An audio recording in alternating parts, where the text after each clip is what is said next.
আজকে তোমাদের জন্য নিয়ে চলে এসেছি জন্মাষ্টমী স্পেশাল একটা ব্লগ, যেখানে রয়েছে একটা অতি পুরনো প্রাচীন বনিদি বাড়ির ঝুলন উৎসবের পর্ব এবং সেই ঝুলন উৎসবের ইতিহাস এবং ঝুলন উৎসবটা কোথায় হয় এবং এর চারপাশের অঞ্চল সেটা সম্পর্কে তোমাদের সাথে আজ গল্প করবো এই ব্লগটায়। তো hello, welcome to our channel the world of সুমনে। আমি আর প্রিয়া দুজনে একটা রোববার চলে গেছিলাম এই ঝুলন বাড়িতে, যেটা অবস্থিত রয়েছে কিন্তু মানিকতলায়। অনেকেই জিজ্ঞাসা করছিল যখন আমি ফটোটা স্ট্যাটাসে দিয়েছিলাম, অনেক দিন ধরেই কিন্তু এই জায়গাটার সন্ধান আমি পেয়েছিলাম প্রায় আগের বছর থেকেই, বাট কোনো কারণে আসা হয়নি। জায়গাটা খুবই কাছে, মানে যারা হয়তো লোকেশনটা আমি লাস্টে বুঝিয়ে দেবো তখন মানে এরকমভাবে বলবে যে এর ওপর দিয়ে তো আমরা যাই বা এর ওপর দিয়ে গেছি। তো অনেক দিন ধরেই আসার ইচ্ছা ছিল যে মানিকতলায় খুব কাছেই এরকম একটা বনিদি বাড়িতে কিন্তু ঝুলন উৎসব হয়। তো সেটারই এক্সক্লুসিভ বা ভেতরের পুরো লুকটা দেখাচ্ছি, দেখো। তো যেটা বলার সেটা হচ্ছে যে কলকাতায় বনিদি বাড়ি তো নতুন নয়, বনিদি বাড়ি অনেক আছে এবং সেখানে মূলত ফেমাস হচ্ছে দুর্গা পুজোগুলোর জন্যে। যেরকম শোভাবাজার রাজবাড়ি আছে, আরও অন্যান্য কলকাতার যে বড় বড় রাজবাড়িগুলো আছে বা বনিদি বাড়ি আছে, সেখানে কিন্তু ঘটা করে তারা ফেমাস হচ্ছে দুর্গা পুজো করার জন্য। কিন্তু এই রাজবাড়িটা বিশেষত কলকাতার মধ্যে ঝুলন উৎসবের জন্য বিখ্যাত।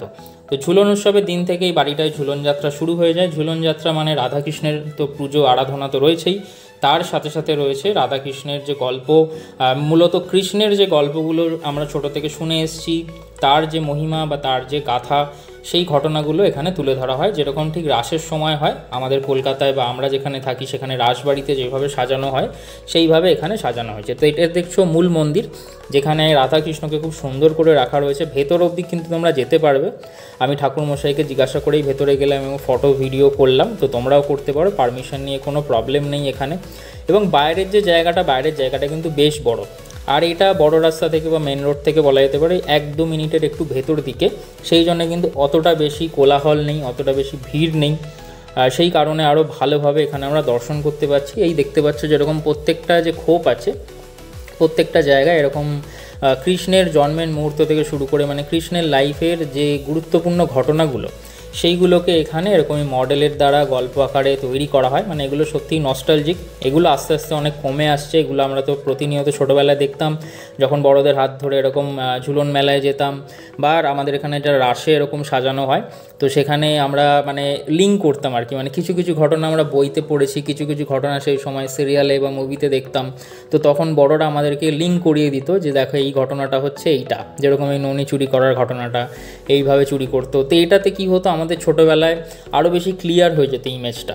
মানে যখন আমরা পড়তাম বা শুনতাম তার থেকে যখন এরকম মডেল আকারে আমরা জিনিসগুলো দেখতাম, মানে আমার ক্ষেত্রে তো এটা খুবই ভ্যালুয়েবল। যখন এরকম মডেল আকারে অডিও ভিজুয়াল যে মেথডটা এখন এসছে, সেটা কিন্তু বহুকাল আগে থেকেই এইভাবে তৈরি করা হয়েছে, যে গাথা আকারে বা লোককথা এগুলোকে তৈরি করা হয়।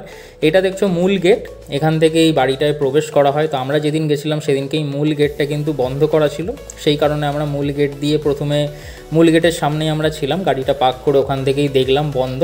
তো আশেপাশের দোকানে যখন জিজ্ঞাসা করলাম তো ওনারা বললেন যে সামনের দিকে একটা গেট আছে, সেখান থেকে ঢুকতে পারো। বাড়ির লোক কারা কী আছে সেরকম জানি না, এনাকে দেখে তো মনে হলো যে ইনি এই বাড়ির একজন পুরোহিত, যিনি এই হয়তো নিত্য পুজো করেন এখানে। তাদের ফ্যামিলিরাই এখানে রয়েছেন, বসবাস করে এখানে। সেই পুরনো দিনের একটা আমেজ বাড়ির মধ্যে, বনিদি বাড়ির যেরকম আমেজ হয়, এবং অনেক ইতিহাস বয়ে চলেছে এই বাড়িটার মধ্যে। আমি সেরকম ইতিহাসের মানে খুব বেশি কিছু ইতিহাস এটা জানি না।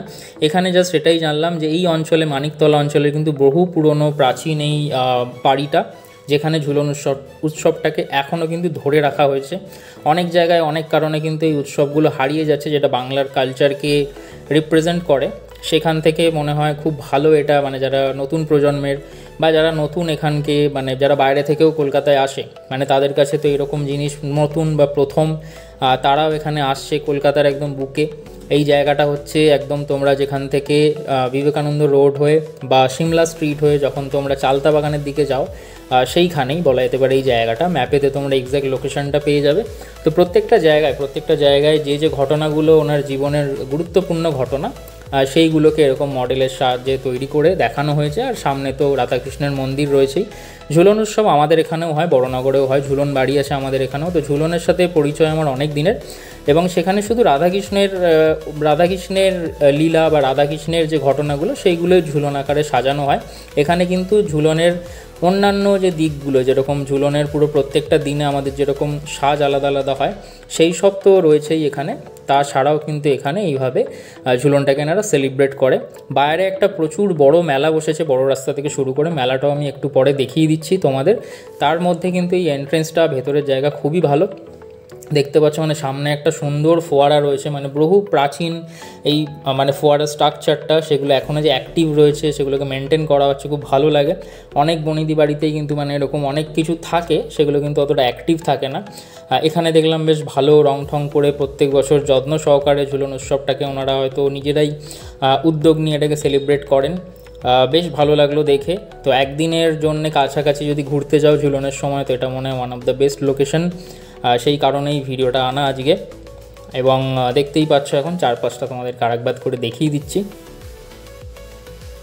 তো দেখতে পাচ্ছ এখানে আমাদের ওখানে যেরকম ঠিক রাসবাড়িতে সাজানো হয় রাসের সময়, এখানেও সেরকম প্রত্যেকটা জায়গায়, বা তোমাদের অঞ্চলেও হয়তো এরকম পুরনো বাড়ি থাকলে এরকম পুরো যে কৃষ্ণের যতগুলো ইভেন্ট আছে সেই ইভেন্টগুলোকে ছোটো ছোটো করে এরকম আর কি ঝুলন যেটাকে আমরা বলি, যে তার কিছু আর কি যে ক্যারেক্টারগুলো ছিল তাদের মূর্তি বানিয়ে একটা গল্প তৈরি করা বা সেগুলো লিখে দেওয়া, সেরকম করা হয়েছে। আর একদম মূল মন্দিরে রয়েছে রাধাকৃষ্ণ। আর আজকে যেহেতু বলা যেতে পারে যে বন্ধ রয়েছে মূল গেটটা, সেই জন্য হয়তো একটু ফাঁকা, সেই কারণে আজকে এসে দেখছি আমরা ফাঁকা ফাঁকা রয়েছে। তো তোমরাও পরের বছর পারলে ঝুলনের সময় এসো বা ঝুলনের দিন এলে তো অবশ্যই আরও বেশি ভিড় হবে। তো এই ঝুলনকে কেন্দ্র করে যেরকম বলছিলাম যে মেলা তো বসেছেই, আর এই দিকে হচ্ছে বিবেকানন্দ রোড, এবং এখান থেকে এই সোজা চলে গেলে হচ্ছে ওই চালতা বাগান, যেখানে আমরা জানি যে খুব বড় করে চালতা বাগান লোহাপট্টি দুর্গাপুজো হয়। এই দুটোর মাঝখানেই এই যে রাস্তাটা ঢুকছে, এই রাস্তাটার সামনেই কিন্তু হচ্ছে ওই ঝুলন বাড়ি। তো সেই জন্যই বললাম এখান দিয়ে অনেকবার গেছি, আমার কলেজ এখানেই ছিল, বিদ্যাসাগর কলেজ, বাসে করে ওপর দিয়েই গেছি, কিন্তু কোনো দিন এই হিডেন বলবো আমি জায়গাটা আমি তো খোঁজ পাইনি। মানে এত কাছে ছিলাম, 1 কিলোমিটারের মধ্যে আমার কলেজ, সেখানে আমি 3 বছর কলেজ করেছি, তারপরেও বহুবার এই রাস্তা দিয়ে গেছি এসেছি, কিন্তু এই বাড়িটায় আসা হয়নি বা এক্স্যাক্ট লোকেশনটা জানতাম না। তো আসার আগে একটু ম্যাপ দেখে বুঝে গেলাম, তো আসতে কোনো অসুবিধা হয়নি। তো তোমরা অনায়াসে আসতে পারো এখানে, এটা স্কটিশ চার্চ কলেজেরও কাছাকাছি। তো যারা কলেজ স্টুডেন্ট লোকাল যারা আছে তাদের জন্য তো এই জায়গাটা খুবই ভালো। এবং চারপাশে দেখছো যে দুধারে রাস্তা, যেহেতু এটা একটা গলি, এখানে কোনো বড় রাস্তা না, ওটা একটা গলি। এখানে আর একটা মন্দিরও রয়েছে, দেখছো রাধা গোবিন্দ জিউর একটা মন্দির রয়েছে। এই মন্দিরটার অবধিও এসেছি আমি, মন্দিরটা আগেও দেখেছি, কিন্তু এর পরেই যে ঝুলন বাড়ি সেটা আমার জানা ছিল না। তো পরবর্তীকালে গেলে আগে থেকেই যাবো, মানে ঝুলন উৎসবের দিন চেষ্টা করব যাওয়ার, সেদিনকে আরও ভালো করে আরও ঘটা করে এই ফেস্টিভ্যালটা ওনারা সেলিব্রেট করেন। যেহেতু পরের দিকে গেছিলাম সেই জন্য মেন গেটটা বন্ধ করে এই সাইডের গেটটা খুলে দেওয়া ছিল। যারা পুরোহিত ছিলেন খুবই ভালো ব্যবহার, মানে যখন ওনাদের থেকে পারমিশন নিলাম কোনো রকম কোনো অসুবিধা হয়নি। চারপাশে যেরকম মেলায় দোকান বসে সেরকমই দোকান বসেছে, খাওয়া দাওয়ারের দোকান, টুকটাক যে জিনিসগুলো থাকে হরেক মালের দোকান, সব রকম দোকানই এখানে রয়েছে পুরো এই রাস্তাটা জুড়ে। এটা একটা পাড়া, সেই পাড়ার মধ্যেই মেলাটা বসেছে। এরকম মেলা যেরকম চড়কের মেলা হয়, যেরকম ছোটোখাটো যে পাড়ায় যে মেলা হয় সেরকম, এটা খুব বড় কিছু মেলা নয়, সেই জন্য কোনো রাইডস এখানে নেই। আর এই যে এই দরজাটা দেখছো, এই দরজাটাই কিন্তু খোলা ছিল। তো যারা হয়তো মূল গেটটা বন্ধ দেখে ফিরে আসবে তারা অবশ্যই এই দরজাটা একবার চেক করো যে এই দরজাটা, সাইডের দরজাটা খোলা আছে কিনা। যদি খোলা থাকে তাহলে অবশ্যই তোমরা ভেতরে ঢুকতে পারো, ভেতরে ঢুকে তোমরা জুতো রেখে সামনে গিয়ে পুরোটা ঘুরে আসতে পারো। ঘুরতে মোটামুটি বেশিক্ষণ তো টাইম এখানে লাগলো না আমাদের। ওই পুরো বাড়িটা যদি ভালো করে পড়ে প্রত্যেকটা ঘুরে দেখো তো ওই 15 থেকে 20 মিনিট লাগবে, কিন্তু সেই জায়গাগুলো খুব নস্টালজিক। আমাদের এখানে একদম এক্স্যাক্টলি ভাইব আমরা পাই হচ্ছে রাসবাড়িতে। আমাদের বড়নগরে রাসবাড়ি আছে, আমার চ্যানেলে রাসের ভিডিও আছে, দেখে নিও। সেখানেও এক্স্যাক্টলি সেম প্যাটার্নে এরকম পুরো প্রত্যেকটা গল্পকে এরকম মডেল দিয়ে তৈরি করা হয়। তো সেই কারণে অনেকটা সিমিলারিটি পেলাম, কিন্তু তার সাথে যে ঐতিহ্য যোগ হলো সেটা হচ্ছে এই কলকাতার একদম সেন্টার কলকাতার বলবো একটা বনিদি বাড়ি, সেখানে এসে নেব একটা মেলা দেখা, তার সাথে এত সুন্দর একটা পরিবেশ। এই হচ্ছে দেখছো এটা হেরিটেজ উপাধি পেয়েছে অলরেডি বাড়িটা। ভিডিওটা সকলকে শেয়ার করো। Thanks for watching.